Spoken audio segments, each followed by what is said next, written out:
Dans Exode 32 à 34, nous voyons Moïse confronté à de sérieuses difficultés. Il était seul avec Dieu sur la montagne.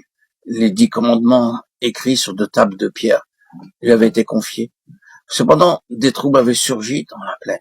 Le peuple avait fait un veau d'or et il l'avait adoré. Cela provoqua la colère de Dieu et il lui dit, va, descends, car ton peuple que tu as fait sortir du pays d'Égypte s'est corrompu.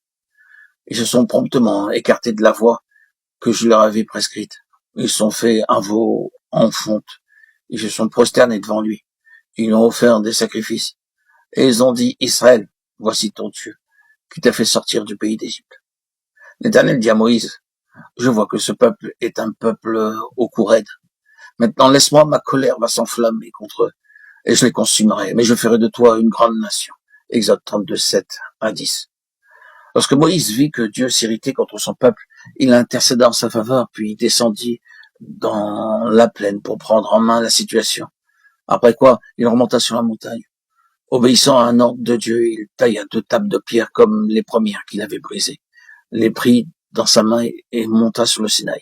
C'est là que Dieu fit cette solennelle déclaration. Et l'Éternel passa devant lui et s'écria, l'Éternel, l'Éternel, Dieu miséricordieux et compatissant, lent à la colère, riche en bonté et en fidélité, qui conserve son amour jusqu'à 1000 générations, qui pardonne l'iniquité, la rébellion et le péché. Exode 34, 6, 7. Nous n'aurions pas été surpris qu'à ce point-là, Moïse adore Dieu. Mais c'est après la seconde partie de la proclamation qu'il le fit. Et cette seconde partie était totalement différente de la première. La première parlait de la compassion de Dieu, de sa grâce et de sa miséricorde. Mais la seconde est celle-ci.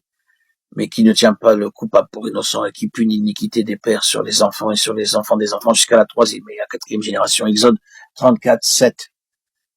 C'est après que Dieu ait proclamé le caractère terrible de sa majesté que aussitôt Moïse s'inclina à terre et se prosterna. Exode 34, 8. Mettez-vous bien dans l'esprit que ce n'est pas seulement la grâce qui produit l'adoration. Si nous sommes destinés à être des adorateurs de Dieu, nous devons connaître sa sainteté et nous prosterner, adorer. J'aime les versets 8 et 9 du chapitre 34. Dans le second verset, Moïse prie, mais dans le précédent, il adore.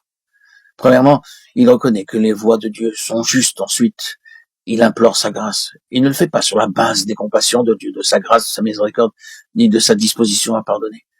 C'est ainsi que devrait être notre prière. Nous essayons toujours de persuader Dieu de ne pas faire ce qu'il a décidé de faire. Moïse n'agissait pas ainsi. Il s'ajustait à la volonté de Dieu et s'inclinait devant ses voies.